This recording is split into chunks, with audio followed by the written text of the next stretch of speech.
Choices program is a wonderful way for retirees to give back to the community and volunteer.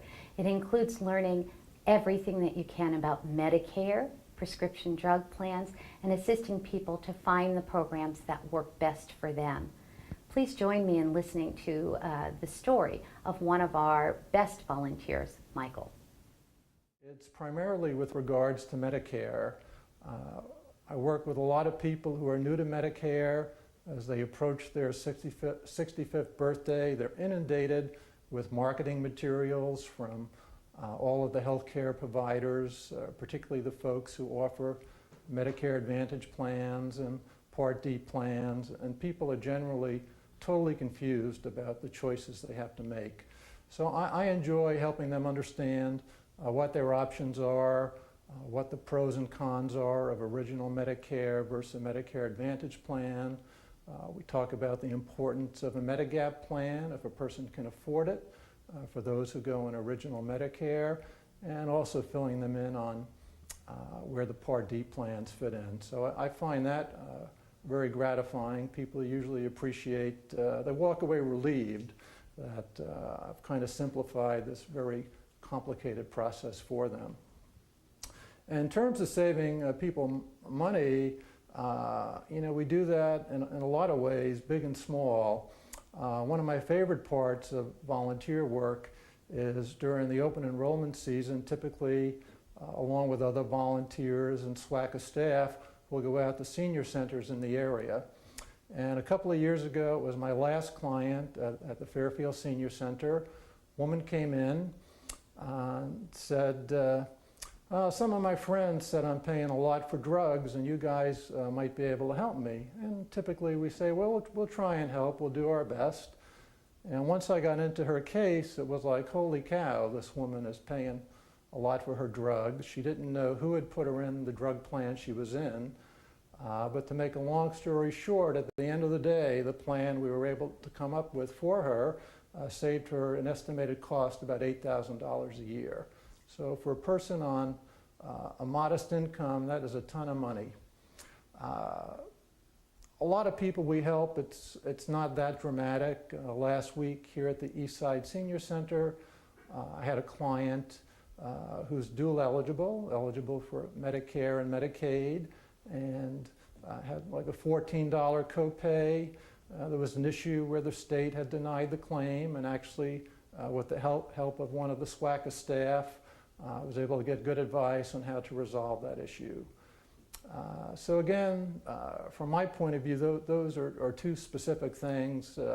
I particularly enjoy simplifying the Medicare process for people who are new to it, and then also helping folks, particularly with the Part D plans, save a lot of money. I think it's important for several reasons. One is I find the work very interesting. I enjoy learning about Medicare savings plans and related issues. You meet a lot of good people along the way, the staff at SWACA, my clients here at the Eastside Senior Center, and those I meet out in the community.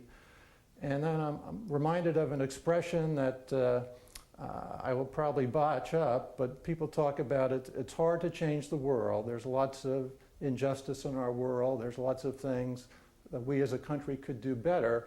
As an ordinary citizen, it's hard to make big changes that make our country better. But I think as an individual, you can help people one person at a time. And that's the way I view my work, that it can be very satisfying because people come to you with real issues.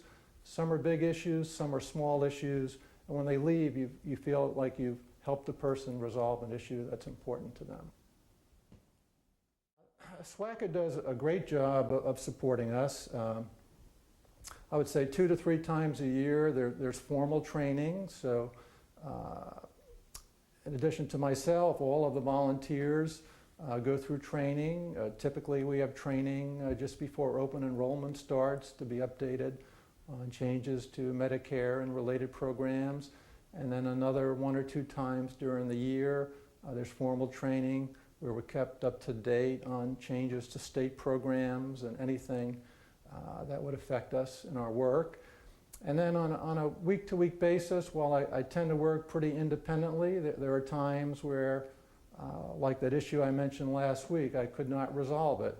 That I know I have friends at SWACA. I can call Lisa or Nancy, and they usually are very good, very dedicated folks who do their best to help you resolve issues to help your clients. Because I was actually thinking about it coming in today, that I think people, to some extent, misinterpret volunteer work, where they believe it's just a one-way street, where it's almost as though you're a do-gooder and you are helping people and getting nothing in return. And what you get in return is you meet some wonderful people, and also it's a challenge to learn something new, to learn about Medicare savings plans, new programs that come down the pike. As I mentioned earlier, it's something I find interesting. So to me, it's stimulating to really try and become somewhat expert on these programs so I can be a knowledgeable resource for people.